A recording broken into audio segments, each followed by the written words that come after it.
dia, meus irmãos, na paz do nosso Senhor Jesus. Mesmo sentados, abra sua Bíblia aí, Atos capítulo 25, continuando a nossa sequência de pregações de Atos. Atos capítulo 25, vamos fazer a leitura de todo o texto que nós vamos meditar hoje, qual nós vamos meditar. Tendo, pois, Festo assumido o governo da província, 3 dias depois, subiu de Cesareia para Jerusalém. E logo, os principais sacerdotes e os maiorais dos judeus lhe apresentaram queixa contra Paulo e lhe solicitavam, pedindo como favor, em detrimento de Paulo, que o mandasse vir a Jerusalém, armando eles cilada para o matarem na estrada. Festo, porém, respondeu achar-se Paulo detido em Cesareia, e que ele mesmo muito em breve partiria para lá. Portanto, disse ele: os que dentre vós estiverem habilitados, que desçam comigo, e havendo contra este homem qualquer crime, acusem-o. E não se demorando entre eles mais de 8 ou 10 dias, desceu para Cesareia, e, no dia seguinte, assentando-se no tribunal, ordenou que Paulo fosse trazido. Comparecendo este, rodearam os judeus que haviam descido de Jerusalém, trazendo muitas e graves acusações contra ele, as quais, entretanto, não podiam provar. Paulo, porém, defendendo-se, proferiu as seguintes palavras: nenhum pecado cometi contra a lei dos judeus, nem contra o templo, nem contra César. Então, Festo, querendo assegurar o apoio dos judeus, respondeu a Paulo: queres tu subir a Jerusalém e ali ser julgado por mim a respeito dessas coisas? Disse-lhe Paulo: estou perante o tribunal de César, onde convém que seja eu julgado. Nenhum agravo pratiquei contra os judeus, como tu muito bem sabes. Caso, pois, tenha eu praticado algum mal ou crime digno de morte, estou pronto para morrer. Se pelo contrário, não são verdadeiras as coisas que me acusam, ninguém, para lhe ser agradável, pode entregar-me a eles. Apelo para César. Então, Festo, tendo falado com o conselho, respondeu: para César apelaste, para César irás.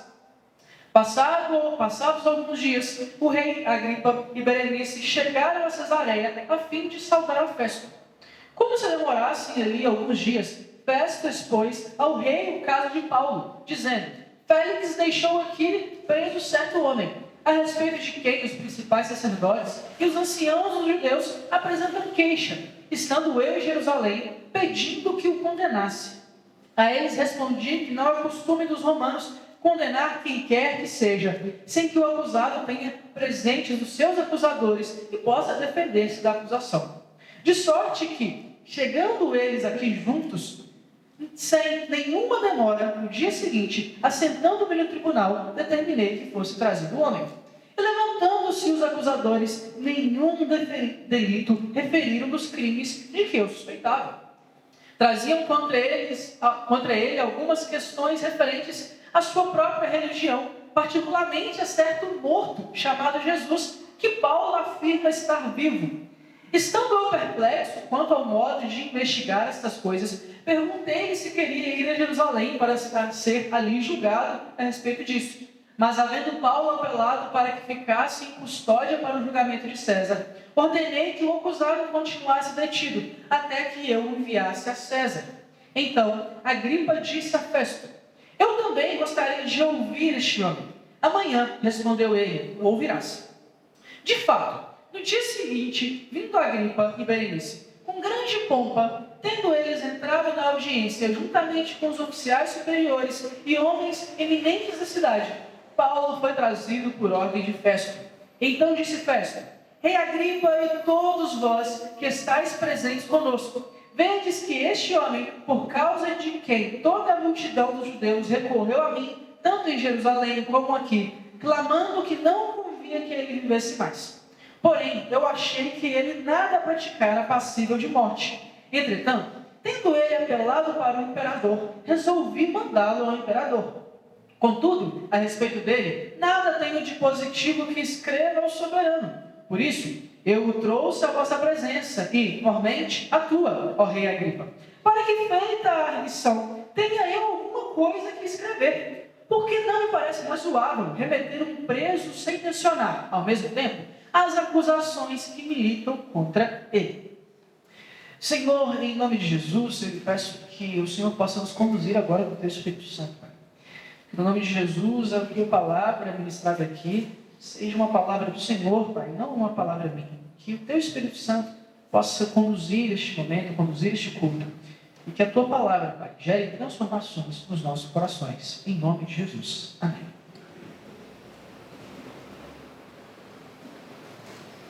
Ô irmão e minha irmã, por acaso você já viveu, ou quem sabe você esteja vivendo, um momento na sua vida em que parece que está tudo dando errado? Aquelas épocas assim que não tem explicação, parece que está tudo complicado, está tudo dando errado. Todos os caminhos que você toma, parece que ali tem algum tipo de empecilho e as coisas não estão indo para frente e você está batendo cabeça. Ou então está surgindo vários problemas, várias questões difíceis, às vezes familiares, às vezes sentimentais, enfim, vários problemas. Você já teve uma época dessa na sua vida? É bem comum nós passarmos por períodos de grande dificuldade e de grande turbulência na nossa vida. E bem, muitas vezes nesses momentos nós estamos até sendo fiéis ao Senhor, né? Temos a mania às vezes de associar as dificuldades, as confusões da nossa vida a algum tipo de pecado ou alguma coisa assim, mas muitas vezes nós estamos com uma vida, entre aspas, assim, idônea, estamos diante do Senhor, estamos em comunhão com a igreja, estamos bem, e as dificuldades estão se levantando, e as coisas estão complicadas, e parece que está tudo saindo do controle. Bem, eu imagino que, talvez, Paulo pudesse ter se sentido assim em algum momento. E olhando a história dele, parece que, às vezes, está tudo dando errado, para o caso de Paulo. Se a gente for ver a história dele, desde que ele se converte, pensa no camarada que passou perrengue, é Paulo. Apesar de Paulo ser um apóstolo chamado pelo próprio Cristo, e, sem dúvidas nenhuma, ser um crente no Senhor e um crente fiel, a história dele é uma história que às vezes parece que está tudo dando completamente errado.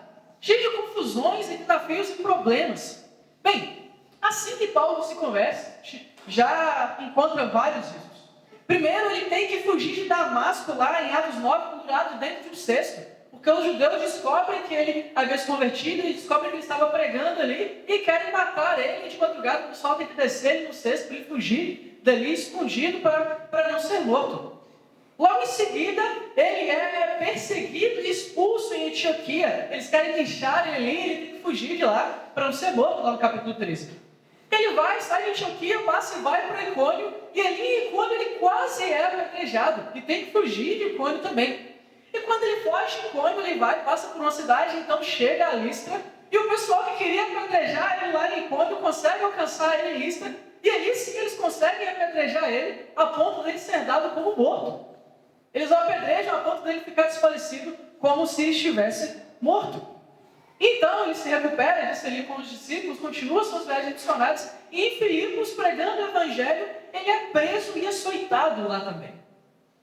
E depois desse monte de confusão, nós chegamos no capítulo 21, 4 capítulos atrás, que é onde Paulo é preso, e o preso no qual é essa prisão que nós estamos lendo. Esse julgamento, esse tribunal que está sendo formado aqui, com Festo e Agripa, é o tribunal dessa prisão do capítulo 21. E bem, olhando a história de Paulo, parece às vezes que, cara, só está dando errado. Paulo, um crente fiel no Senhor, e ele só apanha, só literalmente leva a pedrada. Afinal de contas, por que é que isso aconteceu com Paulo? Bem, a verdade é que o objetivo de Deus na vida de Paulo, assim como o objetivo de Deus de uma forma geral, não é simplesmente que Paulo fosse um grande evangelista ou que Paulo fosse um bom crente. O objetivo de Deus com a vida de Paulo é que Deus fosse glorificado através da vida de Paulo. E tudo isso que aconteceu, todo esse percurso por qual ele estava passando, é para que a glória de Deus fosse manifestada. E nós podemos ver, meus irmãos, ao ler as Escrituras, que na verdade o Senhor conduz absolutamente todas as coisas para a sua própria glória. Quando Paulo se converte, quando ele se torna ali um cristão, ele não foi alcançado por Deus para que ele tivesse uma vida mais confortável ou para que ele tivesse ali um conforto emocional ou algo do tipo. A salvação que alcançou a vida de Paulo, assim como a salvação que alcança as nossas vidas, é para a glória de Deus. E bem, meus irmãos, nós podemos ver isso desde o começo da Bíblia. Para começar, lá em Gênesis, o Senhor cria a própria igreja, que nós podemos considerar, desde Gênesis ali, a igreja do Senhor, a humanidade, para a sua própria glória. Bem, e afinal de contas, o que é nós podemos entender por glória, Glória nós podemos entender como sendo presença. A palavra presença, a manifestação da presença. E se você se lembra bem, meu irmão, lá em Gênesis 1:26, quando Deus vai criar o homem, Deus diz: façamos o homem à nossa imagem e semelhança. Deus cria o homem, Deus cria a humanidade, para que a humanidade manifestasse a presença de Deus. Para que a humanidade manifestasse a glória de Deus. Desde o princípio, nós somos chamados para manifestar a glória de Deus. E logo em seguida, depois de ter criado ali homem e mulher, o Senhor diz lá no verso 28, multiplicai e enchei a terra. Qual é a ordem? O que o Senhor estava dizendo com isso? O Senhor estava dizendo basicamente o seguinte: olha, agora que eu criei vocês minha imagem e semelhança, vocês estão aqui para levar e encher toda a criação com a minha glória, a minha presença. Vocês serão meus representantes por toda a terra. Onde quer que vocês forem, vocês estarão levando a minha imagem. Vocês estarão manifestando a minha glória. É para isso que o Senhor os criou. Mas, como nós sabemos muito bem, e no nosso dia a dia, vemos que, lá nas Escrituras, no capítulo 3, que houve um problema com essa manifestação da glória de Deus por parte do homem. Em Gênesis capítulo 3, nós temos ali o triste relato da queda do homem, onde essa imagem que existia no homem de Deus se tornou deturpada. Para nós entendermos melhor como isso aconteceu, é como se o homem fosse um espelho criado por Deus, completamente perfeito, sem nenhuma mancha, que refletia de forma praticamente perfeita a imagem de Deus. E quando o homem peca, é como se um balde de lama fosse jogado nesse espelho. E então o homem passa a refletir essa imagem de Deus de uma forma deturpada, de uma forma que não era mais plena. Agora a humanidade que foi criada de forma perfeita por Deus para levar a glória de Deus e manifestar a sua presença onde quer que ele fosse, estava fazendo isso de uma forma deturpada, de uma forma suja, de uma forma que não era mais plena. Mas, felizmente, o Senhor não nos abandonou por conta disso. O Senhor, então, tem um plano para limpar esse espelho que nós éramos e nos tornar novamente perfeitos, para refletir perfeitamente essa glória. Então, depois de alguns capítulos, em Gênesis capítulo 15, o Senhor chama Abraão e diz: olha, Abraão, eu vou fazer uma aliança com você, e através de você e da sua descendência, eu vou continuar cumprindo isso que é manifestar a minha glória por toda a terra. Vai ser você e o seu povo, os seus descendentes, quem vão fazer isso de uma forma perfeita agora. Eu quero trabalhar através de vocês. E então o Senhor faz uma aliança com Abraão. Abraão tem a sua descendência, surge o povo de Israel, escolhido por Deus, para ser luz e refletir essa imagem de Deus no meio desse mundo caído. Mas assim como Adão, o povo de Israel não foi capaz de refletir essa imagem de Deus de forma perfeita. O povo de Israel também cedeu ao pecado e não foi imagem e semelhança de Deus de forma plena como ele deveria ser. O tempo passou até que então o Senhor decide fazer isso de forma perfeita. Então o próprio Deus desce à terra em forma de homem, se encarna, e Cristo cumpre de forma perfeita, consegue refletir e iluminar a terra, sendo a própria imagem de Deus. Então, novamente, um homem conseguia ser perfeitamente a imagem desse Deus. Novamente, alguém era capaz de ser imagem e semelhança de Deus perfeitamente. O próprio Cristo, que era inclusive o próprio Deus. A humanidade que não conseguiu exercer o papel que lhe foi dado desde lá de Adão, Cristo o fez perfeitamente. E agora nós podemos, através de Cristo, quando nós cremos nele, refletir essa imagem de Deus. Cristo cumpriu perfeitamente essa missão que foi dada à humanidade, de refletir a imagem de Cristo, de ser imagem e semelhança de Deus, e de manifestar a glória de Deus aqui na terra. Cristo fez isso de forma tão perfeita, de forma tão plena, que lá no Evangelho de João, capítulo 14, Jesus, numa conversa com os discípulos, em que os discípulos dizem para ele: Senhor, mostra-nos o Pai, nós queremos conhecer o Pai, afinal de contas, o Senhor está aqui nos falando do Pai, do céu e do reino de Deus, então mostra-nos o Pai. Jesus vira para os discípulos e diz: olha, quem me vê, vê o Pai. Quem olha para Cristo vê a imagem perfeita de Deus. Cristo cumpriu perfeitamente aquilo que nós não fomos capazes de cumprir. Aquilo que nem Adão, nem o povo de Israel foi capaz de cumprir. Ser a imagem e semelhança de Deus de forma plena.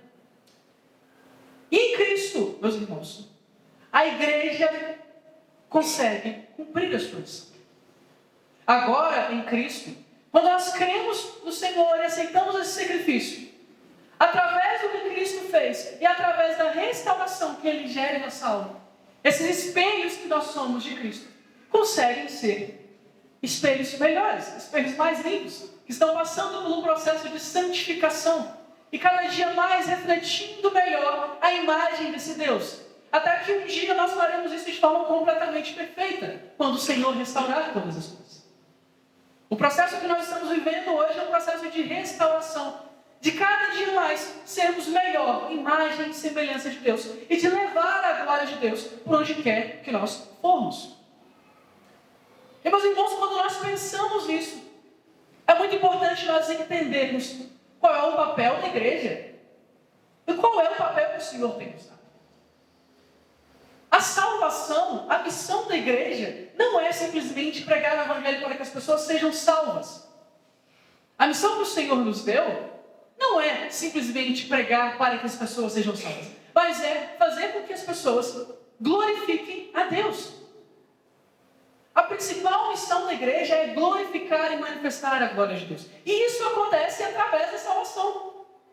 Quando alguém conhece a Cristo, essa pessoa é regenerada por Deus e começa, então, a espelhar a imagem de Deus de forma mais plena.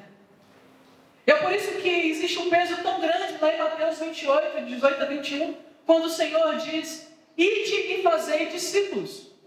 Porque, afinal de contas, se Cristo é a imagem perfeita do Pai, e, bem, cristão significa o quê mesmo? Pequeno Cristo, um imitador de Cristo. Os cristãos, para serem a imagem de Deus e manifestarem a glória de Deus, têm de ser imitadores de Cristo. E em Mateus 28, o Senhor diz de forma muito clara: ide fazer discípulos, ensinando a guardar todas as coisas que nos tem ensinado. A missão da igreja é evangelizar e discipular para que as pessoas saibam da palavra, os ensinamentos de Cristo.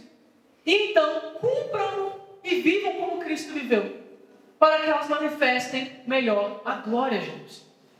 Para que a missão de encher a terra da glória de Deus seja cumprida de forma mais plena por nós. Essa é a missão da igreja. Essa é a missão que foi dada a Paulo. Nós não fomos salvos, meus irmãos, para termos uma vida mais confortável, para simplesmente termos mais segurança ou para sermos abençoados. O Senhor faz tudo isso, é verdade. O Senhor nos promete um sustento, Ele nos promete, inclusive, aliviar o nosso fardo. Tudo o que o Senhor prometeu, Ele realmente cumpre. Mas essa não é a finalidade principal da salvação que o Senhor nos concede. A finalidade principal da salvação que o Senhor nos concedeu é glorificar o nome dEle, manifestar a presença dEle de forma mais plena. Por isso que nós somos responsáveis, inclusive, por cada dia mais conhecer mais a Cristo e imitar mais a Cristo. Porque a nossa missão é sermos iguais a Cristo, manifestarmos a imagem do Senhor. É essa a nossa missão. E bem, voltando ao texto, afinal de contas, Talvez você esteja perguntando o que é que isso tem a ver com a história de Paulo estar preso aqui e toda essa confusão no qual ele se meteu e esse julgamento. Bem, meus irmãos, acontece que, como eu já disse, Paulo não foi salvo por Deus para que ele tivesse uma vida mais confortável. Paulo foi salvo por Deus para que a glória de Deus se manifestasse através da vida dele. Tudo isso que Paulo passou era um caminho por qual o Senhor estava sendo glorificado e estava manifestando sua glória. E Paulo estava cumprindo o que o Senhor queria da vida dele. Bem, no texto que nós encontramos aqui, meus irmãos, nós temos esse julgamento de Paulo. Nós temos essa situação complexa, onde Paulo já estava julgado, do capítulo 24, que foi pregado na semana passada, para esse capítulo 25. Passaram-se 2 anos onde Paulo ficou preso ali, estava preso em Jerusalém, depois foi levado para Cesareia.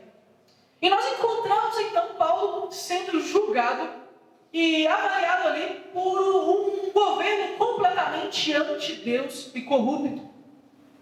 Nós encontramos alguns personagens aqui nessa narrativa. E, bem, esses personagens são personagens curiosos. Primeiro nós temos Festo, que sucedeu Félix no governo daquela região. Eles eram enviados romanos, eles governavam aquela região ali em nome de Roma. E eles estavam ali em nome do imperador, né? O governo de Festo ali, inclusive, nós temos registros de que provavelmente esse governo de Festo foi um governo curto, provavelmente não durou mais que 3 anos. Temos também aqui a figura de Agripa e Berenice. Esse Agripa aqui é Herodes Agripa II. Ele é filho daquele Herodes que morreu lá no capítulo 12, quando, depois de falar ao povo, o povo gritou, é a imagem de Deus e não de homem, a voz de Deus e não de homem, e por não ter glorificado a Deus, ele foi comido por vermes e morreu. Ele é filho desse homem, e ele governava mais ao nordeste, uma região mais judaica ali, e ele mesmo era de uma tradição bem judaica. Ele tinha inclusive o poder de nomear ali o sumo sacerdote daquela região, pelo poder e pela influência que ele tinha com os judeus.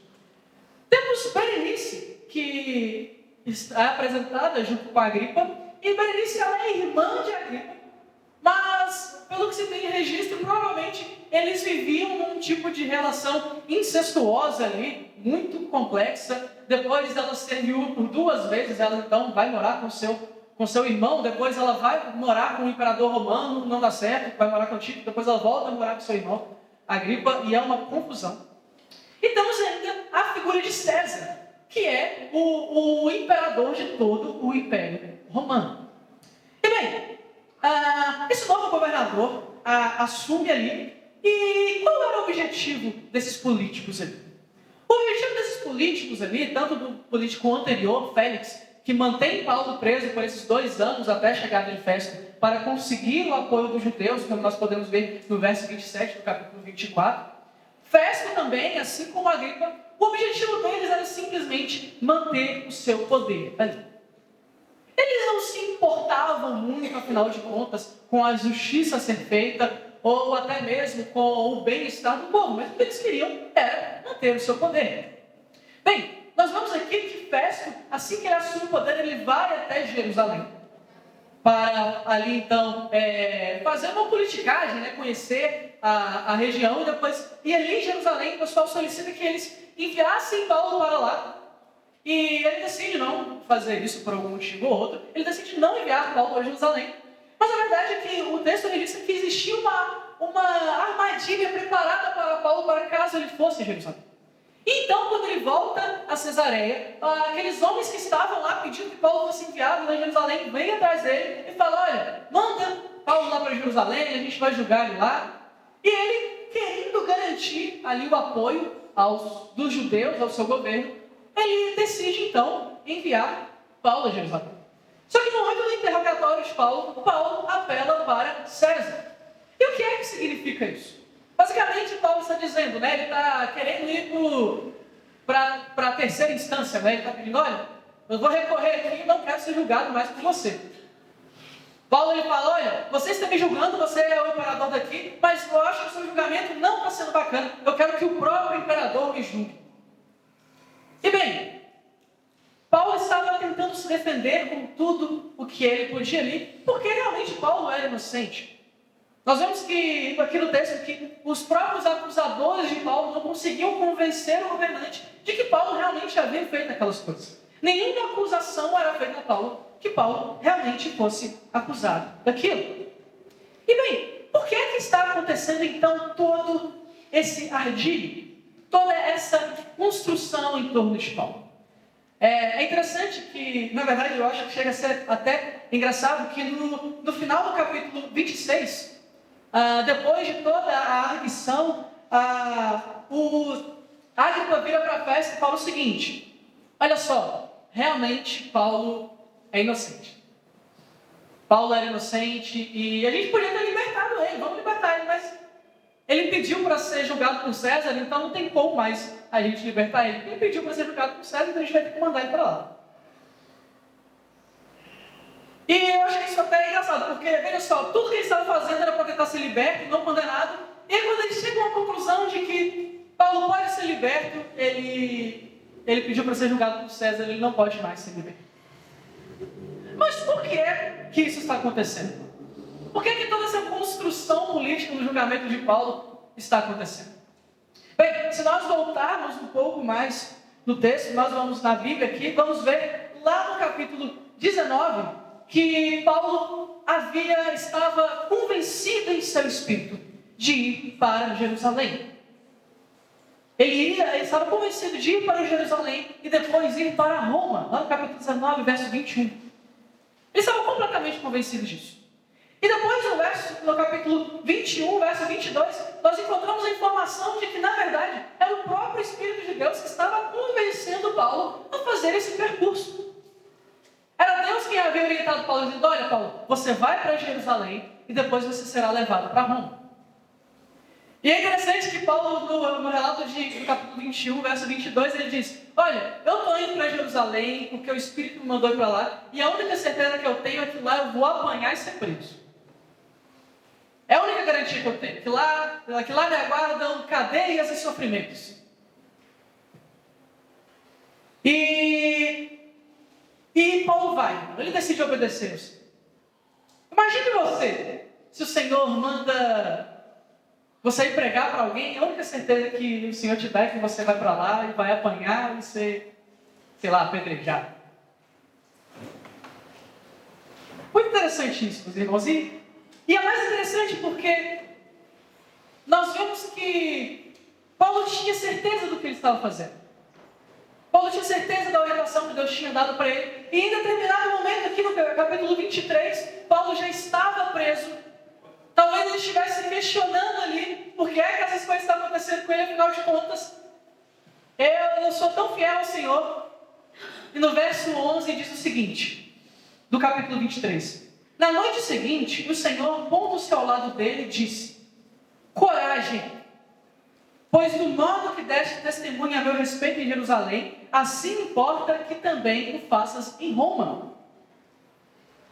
Então, por que é que toda essa construção política foi feita em torno do caso de Paulo?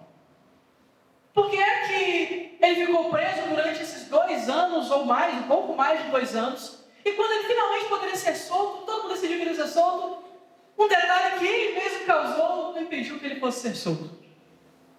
Porque o objetivo de Deus com a vida de Paulo não era que Paulo fosse solto. O objetivo de Deus com a vida de Paulo é que o nome do Senhor fosse glorificado em Roma. Que Paulo chegasse até Roma. E bem, é muito legal, porque Deus proveu tudo para que isso acontecesse.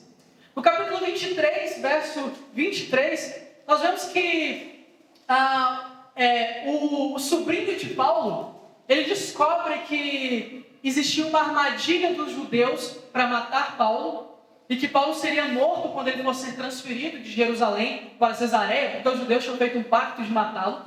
E ele vai até o governador Félix e fala: olha, tem essa tramóia aí contra Paulo e eles vão matar ele no caminho.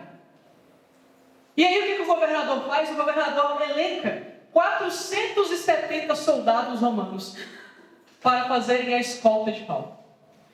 O texto diz que ordenou, tende prontidão desde a hora terceira, 200 soldados, 70 de cavalaria e 200 lanceiros para irem até Cesareia, para fazerem a escolta de Paulo.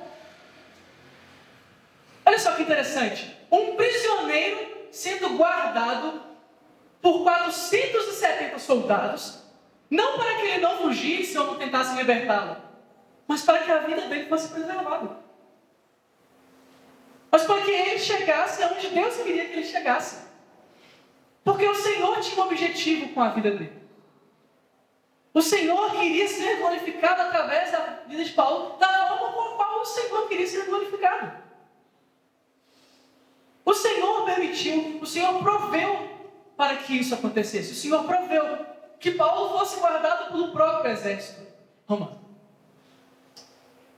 E bem, mais à frente nós vamos ver que Paulo então é levado a Roma, e que ali em Roma ele tem a oportunidade de evangelizar. Ele chega a ficar 2 anos sob uma espécie de prisão domiciliar lá. E é dali Paulo evangeliza, e em Roma ali nós vemos que Paulo evangeliza muitos soldados, muitas pessoas. Ele evangeliza, em outras cartas nós vamos ver que ele evangelizou uma parte muito grande da guarda pretoriana. E tudo isso para que Deus fosse glorificado. Você já ouviu o termo todos os caminhos levam a Roma? Já viram essa expressão? Por que existe essa expressão? Porque quando o Império Romano dominou, a primeira coisa que ele começou a fazer foram estradas. Ele fazia mais estradas para facilitar a logística, para facilitar o deslocamento do seu exército. Inclusive, isso foi uma ferramenta muito grande para que ele conseguisse dominar toda a região. E as principais estradas, todas as estradas, se você pegasse alguma estrada, era como se fossem canais de um rio que no final fluiriam todos para Roma. Então, de uma certa forma, todos os caminhos levavam a Roma. Então, Paulo em Roma, evangelizando em Roma, fazendo discípulos em Roma, é como se ele estivesse no centro do mundo naquela época, de onde a sua evangelização seria a mais efetiva possível. Porque dali ele evangelizaria e o cara iria para a Ásia, dali ele evangelizaria e o cara iria para a África, dali ele evangelizaria e o pessoal iria para a Península Ibérica, toda aquela região seria evangelizada por conta do evangelismo que Paulo estava fazendo ali. Deus fez toda essa situação, levou Paulo a ser preso, fez com que Paulo fosse escoltado pelo Império Romano, em prisão, cadeia e sofrimento, para que ele chegasse a Roma e ali transformasse pessoas, fizesse discípulos, fizesse com que aquelas pessoas fossem mais parecidas com Jesus e levassem a glória de Deus para onde quer que elas fossem depois. Era isso que o Senhor queria com Paulo. É por isso essa confusão, é por isso que nós vemos nos últimos 7 capítulos da Bíblia somente a prisão de Paulo e tudo que está rolando aqui. Porque o Senhor estava sendo glorificado. Porque a missão que o Senhor havia dado a Paulo não era simplesmente salvar pessoas, mas era fazer discípulos para que as pessoas se tornassem mais parecidas com Cristo. E então glorificassem a Deus de uma forma melhor. É isso que o Senhor quer. E meus irmãos, é isso que o Senhor quer de nós. O Senhor não nos salvou, meus irmãos, para nos manter em liberdade, diga-se de passagem. O Senhor não nos salvou para nos libertar das cadeias físicas, literalmente. O Senhor nos liberta de várias cadeias, espirituais, pecados. Mas a prisão da cadeia mesmo, não foi para isso que o Senhor nos salvou. O Senhor pode fazer isso. Inclusive, Ele liberta vários dos seus apóstolos de maneiras milagrosas. O Senhor abre prisões da forma que Ele quer, porque Ele é todo poderoso. Mas não é para isso. O Senhor não nos salvou para termos uma vida financeira estável.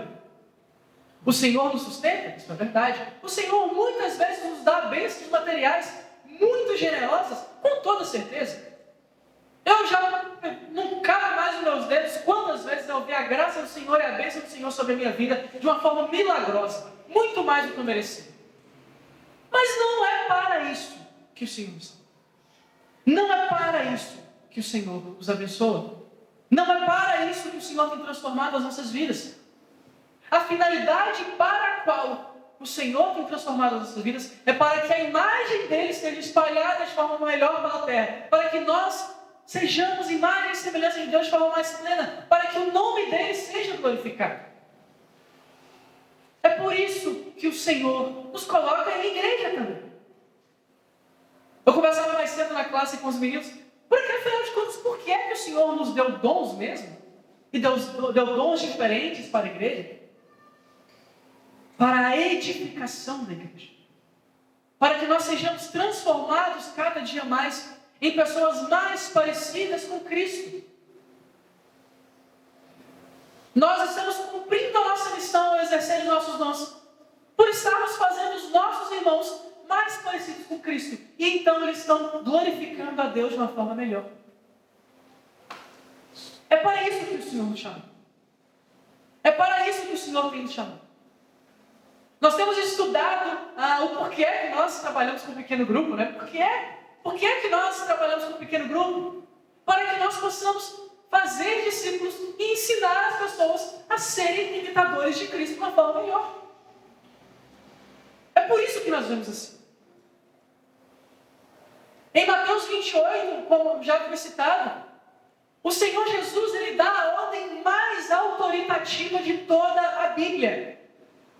É o único momento em todas as Escrituras em que o Senhor Jesus ele convoca a sua autoridade de rei de todo o universo para nos dar uma ordem.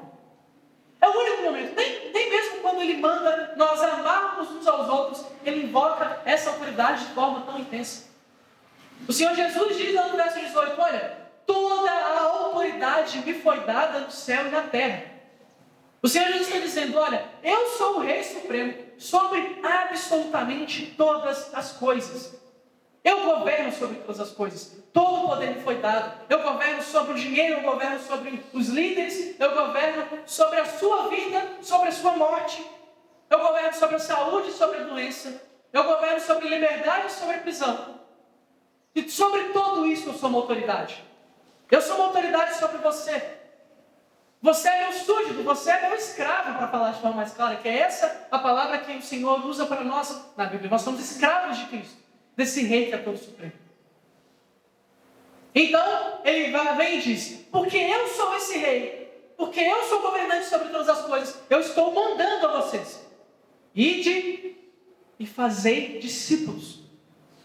Façam com que as pessoas sejam mais parecidas comigo, ensinando-os a guardar todas as coisas que eu tenho ensinado, para que o nome de Deus seja glorificado, para que a imagem do Senhor seja espalhada pela terra. É por isso que nós evangelizamos nossos vizinhos, e é por isso que existem missionários transculturais, porque a imagem do Senhor precisa ser espalhada pela terra. A redenção que nós levamos é para que o Senhor seja glorificado. E bem, meus irmãos, diante disso, eu gostaria que você pensasse se você tem se preocupado em fazer com que a glória do Senhor se manifeste. Quando foi a última vez que você se preocupou em fazer com que o seu irmão seja mais santo para que a glória do Senhor se manifeste na terra? E fazer com que o seu irmão seja mais santo significa, inclusive, confrontá-lo em pecado. Pois quando nós vemos nossos irmãos pecando e não confrontando para que ele seja restaurado, nós também estamos pecando, porque nós somos comissionados por Deus para fazer isso. Quando foi a última vez que você conheceu um irmão mais fraco na fé, que falou uma bobagem da Bíblia para você, falou uma bobagem assim, que ele não sabia nada do que ele estava falando, e ao invés de você falar, não, esse cara não sabe de nada, não, olha que crente minha boca. Quando foi a última vez que você viu isso? Ao invés de você só condená-lo, você o ensinou e o discipulou para que ele se tornasse mais parecido com Cristo.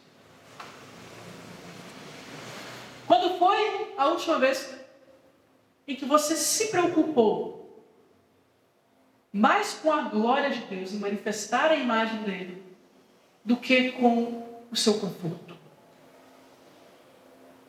Essa é uma luta muito grande para nós que vivemos uma igreja confortável. Nós vivemos uma igreja confortável. É muito fácil para nós não sermos confrontados com a possibilidade iminente de sermos mortos por Cristo.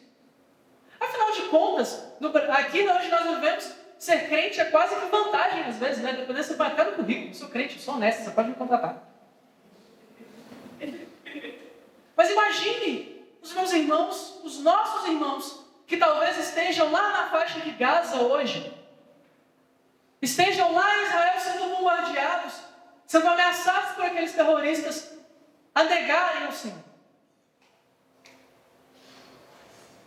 Para nós é muito fácil deixar a glória de Deus um pouco de lado e nos preocupar com o nosso conforto. Afinal de contas, eu sou crente, o Senhor vai me abençoar e eu vou conseguir passar no concurso. O meu negócio vai dar certo. O Senhor vai me dar um casamento abençoado. Afinal de contas, eu sou crente, eu não posso ter problemas. Não, o Senhor vai me curar, eu tenho certeza absoluta. Inclusive, a gente tem um livro muito legal guardado aí, né? Não desperdice o seu câncer. Muito bom. Porque nós não nos preocupamos com que Deus seja glorificado. Nós nos preocupamos com que o Senhor nos abençoe.